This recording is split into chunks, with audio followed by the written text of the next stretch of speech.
এই নকল সব কিছু আমি মেনে নিতে পারছি না। এর মধ্যে একটা ঘটনা ঘটে গেছে যা আমাকে নাড়িয়ে দিয়েছে। জীবনের প্রথম আমি আমার মাকে মিথ্যে কথা বলেছি। আসলে মিথ্যে বলা ছাড়া আমার কোনো গতি ছিল না। আমরা একটা খোলসের ভেতরে জীবন যাপন করি।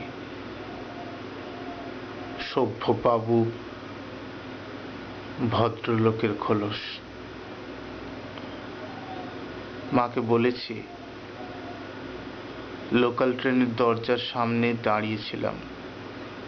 চলন্ত ট্রেনে এক ভদ্রলোক উঠতে গিয়ে ভিড়ের মধ্যে আমার জামাটা আঁকড়িয়ে ধরে। তাতে আমার পেটের কাছে জামার বোতাম ও বোতামের নিচের কিছুটা জামার অংশ ছিঁড়েছে। হাতে একটা প্লাস্টিক প্যাকেট ছিল। সারা রাস্তা জামার ওই ছেঁড়া অংশটা আমি লুকাতে লুকাতে এসেছি। মেট্রোতে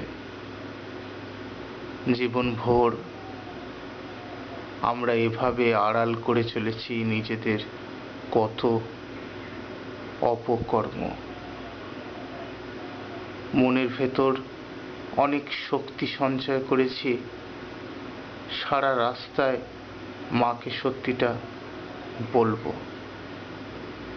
মন ভেতরে ভেতরে একটা মিথ্যেও গুছোচ্ছিল। সেটা বুঝতে পারলাম যখন সত্যি চাপা পড়ে। মিথ্যে গল্পটা বেরিয়ে এলো, আর আমার মা নির্দ্বিধায় সবটাই বিশ্বাস করল। এই বিশ্বাসটাই আমি হারালাম।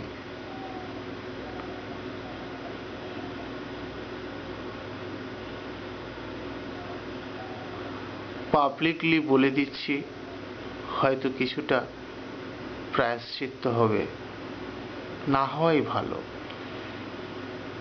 কালীঘাট, দক্ষিণেশ্বর আমি যত না গিয়েছি তার থেকে আমি অনেক বেশি ঘুরেছি। কলকাতার অলি গলি বস্তি, পুরো কলকাতায় এমন কোনো রেড লাইট এলাকা নেই আমি যাইনি। কলকাতায় কেবল কেন, কলকাতার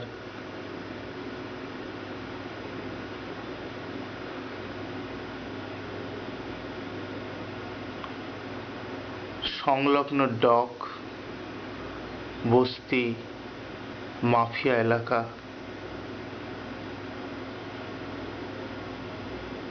ড্রাগ চক্র সব আমার চষা। কেবল ঘোরা নয়, গভীরভাবে সেখানকার জীবনযাপন, কথালাপ আমি অধ্যয়ন করেছি। আমার গল্প উপন্যাসের চরিত্ররা বেশিটাই সেই সব অঞ্চলের লোক। কেবল লোকগুলো নয়, সেই সব অঞ্চলের সংগঠনগুলোর সাথেও আমি চেষ্টা করেছি যোগাযোগ করতে। যেমন সোনাগাছির দুর্বার, বালিগঞ্জ কসবার মানস বাংলা গে অর্গানাইজেশন। আমি যখন সেখানে যাই, আমাকে গে মনে করে কাউন্সিলিং করেছিলেন এক দিদি। একদল ছেলের সাথে টালিগঞ্জ লেকে আমি তখন সময় কাটিয়েছি, যাদের দেখতে পুরুষের মতো, মনটা নারী সুলভ। আমি তাদের আড্ডায় গেলেই বলতো, এই তো জামাইবাবু এসে গেছে। বলল, রমা কোথায় গেলি? রমা মানে রমেন মাইতি, ইন্টেরিয়র ডেকোরেটর। বেশিটাই বোম্বেতে থাকতো। তখনও বোম্বাই মুম্বাই হয়নি। রমেন মারা গেছে ব্রেন ক্যান্সারে। 2 বছর আগে ওরই এক বন্ধু তিওয়ারির সাথে রাস্তায় দেখা, যে জানালো। তিওয়ারি অবাঙালি, খুব ছোট বয়সে বিয়ে দিয়েছিল ওর বাবা মা। ওর বউ ওকে খুব ভালোবাসতো, তবুও বউকে সে বলেছিল তাকে সে ভালোবাসে না। বউ কলেজে যেত, বলেছিল অন্য ছেলের সাথে পালাও। তিওয়ারিকে আমি বলেছিলাম সমাজে মুখ দেখাতে পারবে? তিওয়ারি বলেছিল চুলোয় যাক সমাজ,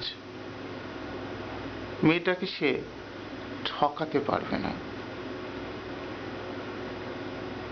আমি বলেছিলাম তবে বিয়ে করেছিলে কেন? সে বলেছিল জোর করে দিয়ে দিয়েছে। তখন আমাদের 18 বছরও হয়নি। যাই হোক, রবিনকে নিয়ে আমি একটা গল্প লিখেছিলাম, আমাটির কথা।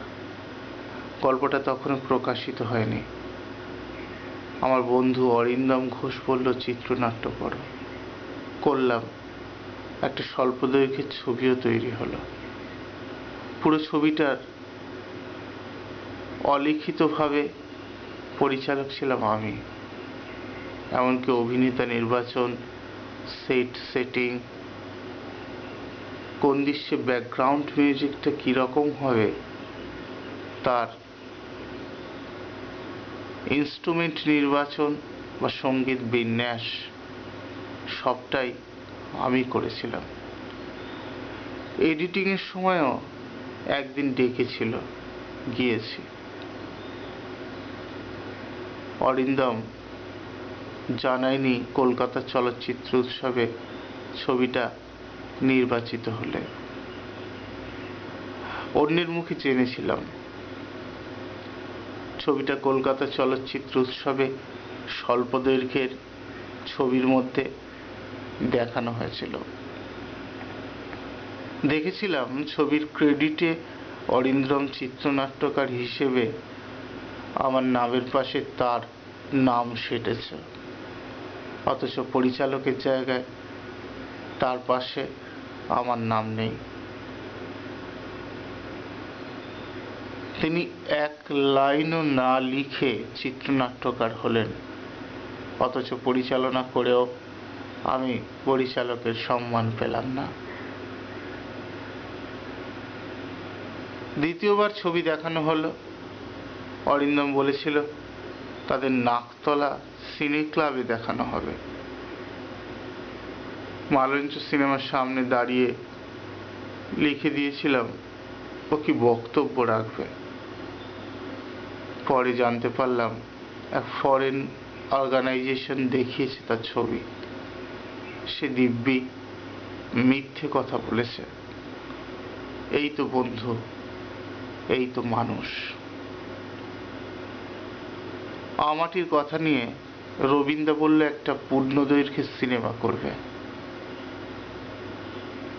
রমেনকে নিয়ে অনেক উপাদান ছিল আমার কাছে, তা নিয়ে গুছিয়ে চিত্রনাট্য এগুতে লাগলো।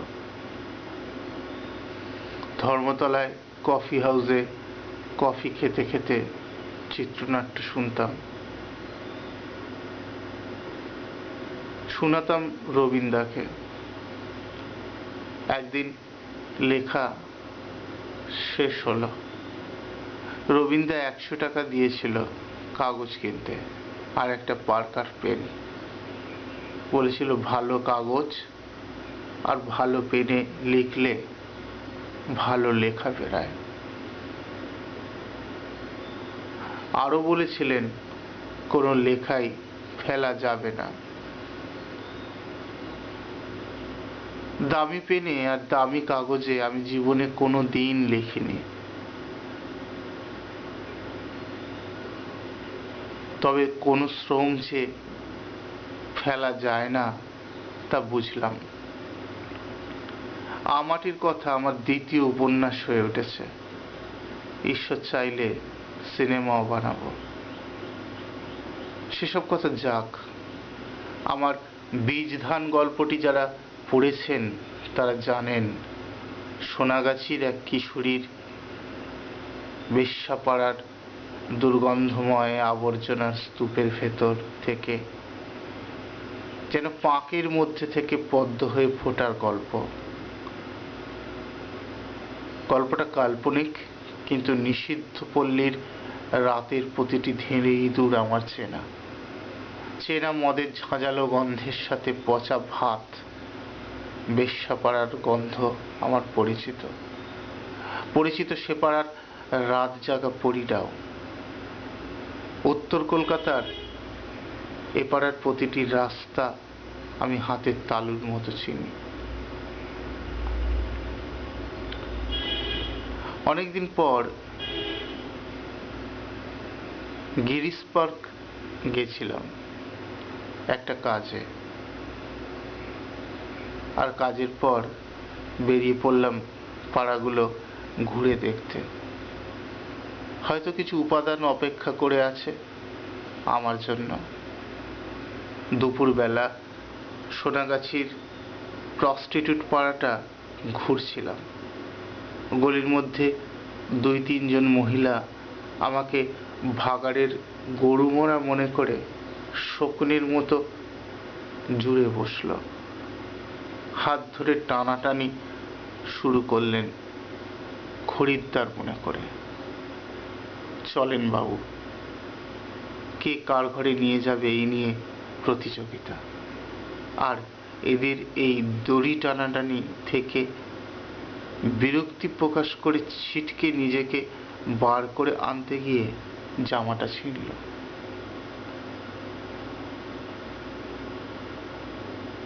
নার্ভাস হয়ে গেছিলাম কিছুটা, যেন অব্যক্তভাবে মেয়েগুলো বলে দিল আমাদের অনেক ভাঙিয়েছেন বাবু,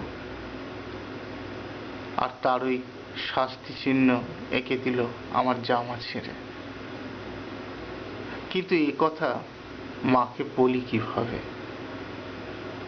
আমার জীবনে এটা প্রথম ঘটনা যেটা মাকে লুকোলাম, আর এটাই বড় গ্লানি লাগছে।